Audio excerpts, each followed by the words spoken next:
हुण इकबाल सिंह ने बयान दिता। इकबाल सिंह कहंदा भी साडे वड्डे वडेरे है राम जी, क्या ना जथेदार इकबाल सिंह ने पटने वाला पुराना जथेदार सिंह साहब किन्ने साल जथेदार रहा। वो कहंदा भी असी लव कुश दी औलाद हां ते साडे ते वड्डे वडेरे राम जी दा साडा मंदिर बन रहा। ये क्या ना उन्हें। अच्छा सुनियो, प्रधानमंत्री नरेंद्र मोदी ने कहा भी गुरु गोबिंद सिंह ने गोबिंद गीता राम कथा लिखी है, रामायण गोबिंद रामायण लिखी है, ये शब्द वरते। हुण जथेदारां ने ठोक के बयान पता क्यों नहीं दिता। जथेदार कहंदे इकबाल सिंह किहदे नाल जोड़ी जाना, की करी जाना, तू सिख वखरी कौम है।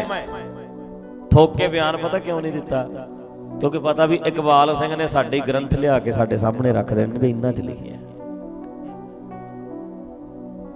सुनने वाले सुनो, तुसी कहने हैं ना भी इकबाल सिंह वर्गे ने ऐ बोलिया, ये तुहाडे ग्रंथां च लिखिया। सूरज प्रकाश वर्गे ग्रंथ पढ़ लो, बंसावली पढ़ लो, टकसाल दे ग्रंथ पढ़ो, टकसाल दी सिख रहत मर्यादा पढ़ो, टकसाल दी जिहड़ी रहत मर्यादा है ओनू पढ़ो। बंसावली लिखी हुई है भी कित्थों कित्थों चले, टकसाल दी मर्यादा विच लिखिया। जिन्हां ने पढ़ना होवे ना वो पढ़न, पता लग जू सारे कित्थे कित्थे लिखिया। बंसावलियां ये सारा कुछ लिखिया है भाई, एवें ही नहीं अगले कह रहे, उन्होंने पता है साडियां ग्रंथां दे विच लिखिया होया।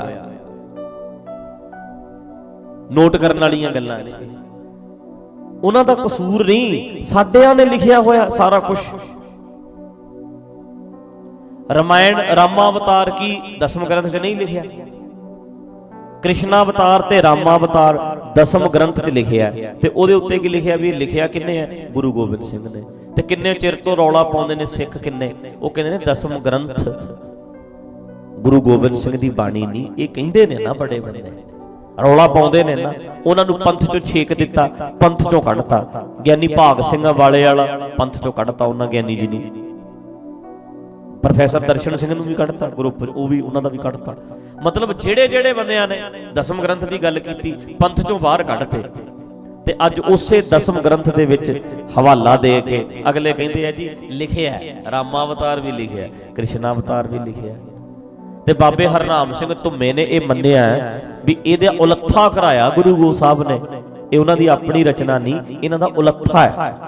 उलत्था मतलब किसी दी रचना है पर महाराज ने ट्रांसलेट कराया, ये अर्थ बनदा। पर वो कहणगे भी तुसी ते मनदे आ, तुसी चौर करदे आ कि तुसी किवें कह सकदे हो। जहदार दवे बयान ठोक के भी नहीं ये इदां हो सकदा, बस फिर ग्रंथ अगे आ जाणगे भी आ दस। फिर कहेगा हाँ जी ग्रंथ गलत ने। फिर मैं पुछूं भी मैं ते पिटदा इन्ने चिर तो, मेरे नाल गल कर। फिर हुण सूरज प्रकाश ग्रंथ इन्हां च किन्ना कुछ लिखिया। फिर उजड़ी कहता सी ना माता गुजर कौर नूं, ओने अपने ने बाबे नीलधारियां ने माता गुजरी उजड़ी सराफ दिता, रौला पै गया। अगले ने ग्रंथ रखता, कहना मैं सूरज प्रकाश चों पढ़ के सुनाया। फिर सूरज प्रकाश बैन कीता नहीं कीता। अगले कथा करते हैं रोज, रमाले पा के रखिया ग्रंथ विच लिखिया सारा कुछ, उदों चुप कर जाते। ते मशीनरी भी जेडे रौला पाउंदे सी पिछले तो मैं रौला पाया भी नहीं भाई इन्हां ग्रंथां दे विच बहुत कूड़ कबाड़ भरिया पिया। ते उदों मशीनरी पता की कहंदे सी, असीं हंस बिरती ला के चंगा चंगा चुग लैंदे आ, हुण क्यों चीका मारदे हो, हुण कहंदे हो लो जी इन्हां ग्रंथां चों। असीं तां पहिलां ही कहंदे आ, ਜਦੋਂ ਢੱਡਰੀਆਂ ਵਾਲੇ ਦਾ ਵਿਰੋਧ ਕਰਨਾ ਹੁੰਦਾ ਹੈ ਉਦੋਂ ਸਾਰੇ ਇਕੱਠੇ ਹੋ ਜਾਂਦੇ ਆ। ਨਹੀਂ ਜੀ ਇਤਿਹਾਸ ਕਿੱਥੋਂ ਲਵਾਂਗੇ, ਇਹਦੇ ਵਿੱਚ ਚੰਗਾ ਵੀ ਬਹੁਤ ਕੁਝ ਹੈ। ਤੁਸੀਂ ਹੰਸ ਬਣ ਕੇ ਚੁਗ ਲਿਆ, ਅਗਲੇ ਪਗਲੇ ਬਣ ਕੇ ਲੈ ਕੇ ਡੱਡੀਆਂ ਚੁੱਕ ਕੇ ਤੁਸੀਂ ਹੀਰੇ ਮੋਤੀ ਚੁਗਦੇ ਹੋ। ਠੋਕ ਕੇ ਕਿਉਂ ਨਹੀਂ ਕਹਿੰਦੇ ਵੀ ਇੱਕ ਕੂੜ ਕਬਾੜ ਸਾਡੇ ਚ ਵਾੜਿਆ, ਨਹੀਂ ਕਹਿੰਦੇ।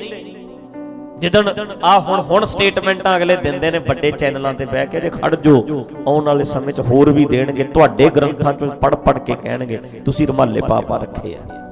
ਆਉਣ ਵਾਲੇ ਸਮੇਂ 'ਚ ਹੋਰ ਵੀ ਹੋਏਗਾ। ਹੁਣ ਘੁੰਗਣੀਆਂ ਸਭ ਨੇ ਮੂੰਹ ਵਿੱਚ ਪਾ ਲੈਣੀਆਂ ਨੇ। ਤਾਂ ਮੈਂ ਕਹਿੰਦਾ ਯਾਰ ਪੰਥ ਖਤਰੇ 'ਚ, ਮਤਲਬ ਇਹ ਖਤਰੇ 'ਚ ਹੁੰਦੇ ਨੇ, ਇਹਨਾਂ ਨੂੰ ਕੋਈ ਪੰਥ ਦਾ ਫਿਕਰ ਨਹੀਂ। ਆਪਣੀਆਂ ਰੋਜੀਆਂ ਰੋਟੀਆਂ ਦਾ। ਗੋਬਿੰਦ ਸਿੰਘ ਲੌਂਗੋਵਾਲ ਨੂੰ ਪੱਤਰਕਾਰ ਪੁੱਛਦੇ ਆ, ਅੱਜ ਹੀ ਸਟੇਟਮੈਂਟ ਦਿੱਤੀ ਹੈ ਗੋਬਿੰਦ ਗੀਤਾ ਲਿਖੀ ਹੈ ਨਰਿੰਦਰ ਮੋਦੀ ਨੇ, ਹੁਣ ਬਸ ਮੈਨੂੰ ਨਹੀਂ ਪਤਾ ਲੈ ਉਹ ਲੰਘ ਗਿਆ, ਕਹਿ ਗਿਆ ਜਾਂਦਾ ਹੋਇਆ। ਬਸ ਆਪਣੇ ਵਰਗੇ ਬੰਦੇ, ਫਿਰ ਸਾਡੇ ਵਰਗੇ ਬੰਦੇ ਇਦਾਂ ਕਰਦੇ ਆ। ਸਾਨੂੰ ਸੋਚਣਾ ਪੈਣਾ ਇਹਨਾਂ ਗੱਲਾਂ ਵੀ ਇਹ ਬੰਦਿਆਂ ਨੇ ਪੰਥ ਦਾ ਮਤਲਬ ਇਹ ਆ ਜਿਹੜੇ ਨੇ ਸਾਰੇ ਇਹ ਬਣੇ ਨੇ ਪੰਥ, ਬਾਕੀ ਕਿਸੇ ਨੂੰ ਕੀ ਸਮਝਦੇ ਨੇ, ਹੈ ਕਿ ਨਹੀਂ? ਤਾਂ ਕਰਕੇ ਹੁਣ ਜੇ ਬੋਲਣਗੇ ਤੇ ਇਕਬਾਲ ਸਿੰਘ ਕਿਹੜਾ ਚੁੱਪ ਕਰ ਜਾਣਾ, ਘੁੰਗਣੀਆਂ ਪਈਆਂ ਉਹਦੇ ਮੂੰਹ 'ਚ, ਉਹਨੇ ਪੁੱਛਣਾ ਟਕਸਾਲ ਦੇ ਗ੍ਰੰਥਾਂ 'ਚ ਲਿਖਿਆ, ਆਹ ਲਿਖਿਆ ਇਹਦੇ 'ਚ, ਆਹ ਵੇਖੋ। ਉਹਨੇ ਕਹਿਣਾ ਵੀ ਇਹਨਾਂ ਗ੍ਰੰਥਾਂ 'ਚ ਲਿਖਿਆ, ਕਿਹੜਾ ਮੈਂ ਆਪਣੇ ਕੋਲੋਂ ਬਣਾ ਲਿਆ। ਉਹਨੇ ਉਸੇ ਵੇਲੇ ਸਟੇਟਮੈਂਟ ਦੇ ਦੇਣੀ ਕਿ ਨਹੀਂ ਦੇ ਦੇਣੀ, ਚੁੱਪ ਕਰਨ ਵਾਲਾ ਤੇ ਉਹ ਵੀ ਨਹੀਂ, ਉਹਨੇ ਉਸੇ ਵੇਲੇ ਬੋਲ ਪੈਣਾ। ਵੇਖਿਓ, ਗੁਰਮਤਿ ਰਹਿਤ ਮਰਿਆਦਾ ਟਕਸਾਲ ਦੀ ਹੈ, ਮੈਂ ਪੜ੍ਹ ਕੇ ਸੁਣਾਉਣਾ। ਪਵਿੱਤਰ ਗੁਰ ਬੰਸਾਵਲੀ, ਦਸਾਂ ਸਤਿਗੁਰਾਂ ਜੀ ਦੀ ਪਵਿੱਤਰ ਬੰਸਾਵਲੀ, ਪਹਿਲੀ ਪਾਤਸ਼ਾਹੀ, ਨਾਮ ਸਤਿਗੁਰੂ ਨਾਨਕ ਦੇਵ ਜੀ ਮਹਾਰਾਜ, ਬੇਦੀ ਬੰਸ ਸ਼੍ਰੀ ਰਾਮਚੰਦਰ ਜੀ ਦੇ ਪੁੱਤਰ, ਕਸ਼ੂ ਦੇ ਬੰਸ ਦੇ ਕਾਲਕੇਤ ਨੇ ਕਾਂਸੀ ਜਾ ਕੇ ਵੇਦ ਪੜ੍ਹੇ, ਇਹਨਾਂ ਤੋਂ ਬੇਦੀ ਬੰਸ ਚੱਲੀ। ਟਕਸਾਲ ਦੇ ਗ੍ਰੰਥ 'ਚ ਲਿਖਿਆ। ਇਕਬਾਲ ਸਿੰਘ ਦਾ ਕਸੂਰ ਕੀ ਹੈ? ਦੂਜੀ ਪਾਤਸ਼ਾਹੀ, ਨਾਮ ਸਤਿਗੁਰੂ ਅੰਗਦ ਦੇਵ ਜੀ ਮਹਾਰਾਜ, ਤ੍ਰੇਣ ਬੰਸ ਲਛਮਣ ਦੇ ਤਖਨਾਮੇ ਪੁੱਤਰ ਤੋਂ ਤੇਹਣ ਬੰਸ ਚੱਲੀ, ਅਵਤਾਰ ਧਾਰਨ ਪਿੰਡ ਮੱਤੇ ਕੀ ਸਰਾਂ, ਨਾਗੇ ਦੀ ਸਰਾਂ। ਮਤਲਬ ਦੂਜੀ ਪਾਤਸ਼ਾਹੀ ਲਛਮਣ ਜੀ ਤੋਂ। ਸਮਝਦੇ ਹੋ? ਸਾਰਿਆਂ ਦੀ ਬੰਸਾਵਲੀ ਲਿਖੀ ਹੈ। ਤੇ ਹੁਣ ਜੇ ਇਕਬਾਲ ਸਿੰਘ ਨੂੰ ਪੁੱਛ ਲਿਆ, ਉਹਨੇ ਟਕਸਾਲ ਦਾ ਗ੍ਰੰਥ ਰੱਖ ਦੇਣਾ, ਤੇ ਜੇ ਟਕਸਾਲ ਦਾ ਗ੍ਰੰਥ ਅੱਗੇ ਆ ਗਿਆ ਫਿਰ ਜਹੇਦਾਰ ਦੇ ਗਲ 'ਚ ਅੰਗੂਠਾ ਦੇਣਗੇ। ਹੁਣ ਜਹੇਦਾਰ ਜੀ ਬੋਲੋ, ਪੜ੍ਹੇ ਲਿਖੇ ਜਹੇਦਾਰ ਜੀ, ਗਿਆਨੀ ਜੀ, ਪੜ੍ਹੇ ਲਿਖੇ ਤੁਸੀਂ ਤੇ ਠੋਕ ਕੇ ਸਟੇਟਮੈਂਟਾਂ ਦੇ ਨੇ, ਢੱਡਰੀਆਂ ਲਾਏ ਤੇ ਐ, ਤੇ ਹੁਣ ਬੋਲੋ। ਟਕਸਾਲ ਦੇ ਗ੍ਰੰਥ ਵਿੱਚ ਲਿਖਿਆ ਜਿਹੜਾ ਇਕਬਾਲ ਸਿੰਘ ਨੇ ਪਟਨੇ ਬੋਲਿਆ।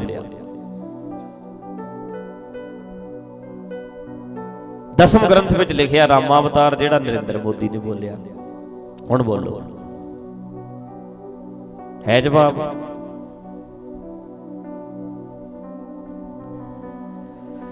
लूटा है जिन्होंने शरेआम मुल्क को, उन लफंडरों की कोई तलाशी नहीं लेता। गरीब लहरों पर पहरे बिठाए जाते हैं, समंदरों की कोई तलाशी नहीं लेता। ग्रंथ भी फोड़ के वेख लो, ਜਿਹੜੇ ਸਮੁੰਦਰੋਂ ਆ ਜਿਹੜੇ ਤੁਹਾਡੇ ਨੇੜੇ ਫਿਰਦੇ ਆ ਕੇ ਜਿਹੜੇ ਸਰੋਪੇ ਪਾਉਂਦੇ ਆ ਤੇ ਸਰੋਪੇ ਲੈਂਦੇ ਹੋ, ਉਹਨਾਂ ਦੇ ਗ੍ਰੰਥਾਂ 'ਚ ਕੀ ਕੁਝ ਲਿਖਿਆ? ਹੁਣ ਬੋਲੋ। ਘੁੰਗਣੀਆਂ ਕੋ ਪਾਉਂਦੇ ਆ ਮੂੰਹ 'ਚ, ਠੋਕ ਕੇ ਸਟੇਟਮੈਂਟ ਦਿਓ, ਨਾਲੇ ਪਤਾ ਲੱਗੇ ਵੀ ਕਿਰਪਾਨ ਹੱਥ 'ਚ ਰਹਿੰਦੀ ਹੈ ਕਿ ਨਹੀਂ। ਉਹਦਾ ਤੇ ਐ ਮਾਰਨਗੇ ਚੱਕ ਕੇ, ਚੱਲ ਸਿੱਟਣਗੇ, ਵੇਖਿਓ ਕਿੱਥੇ, ਪਤਾ ਨਹੀਂ ਕਿੱਥੇ ਗ੍ਰੰਥੀ ਲਾਉਣਗੇ। ਬੋਲੋ ਠੋਕ ਕੇ, ਜੇ ਹੈ ਹਿੰਮਤ ਦਿਓ ਸਟੇਟਮੈਂਟ ਵੀ ਟਕਸਾਲ ਦੇ ਗ੍ਰੰਥਾਂ 'ਚ ਆ ਕੀ ਲਿਖਿਆ ਪਿਆ, ਜਿਹਨੂੰ ਇਕਬਾਲ ਸਿੰਘ ਪੜ੍ਹ ਕੇ ਸੁਣਾਉਂਦਾ ਹੈ। ਆਵੇ ਨਜ਼ਾਰਾ ਮਾੜਾ ਜਿਹਾ, ਸਰੂਰ ਜਿਹਾ ਆਵੇ ਸਾਰਿਆਂ ਨੂੰ, ਦੇ ਕੇ ਦੋ ਚਾਰ ਸਟੇਟਮੈਂਟਾਂ ਕਿ ਜੀ ਬੜੀ ਤੜ ਐ, ਕਿਤੇ ਐ ਤੜ ਐ, ਮਾਰਦੇ ਨੇ ਗੱਲਾਂ। ਤਾਂ ਕਰਕੇ ਭਾਈ ਇਹਨਾਂ ਨੁਕਤਿਆਂ ਨੂੰ ਸਮਝਣਾ, ਪੰਥ ਦਾ ਮਤਲਬ ਹੀ ਇਹ ਹੈ, ਬਸ ਇਹ ਨਹੀਂ।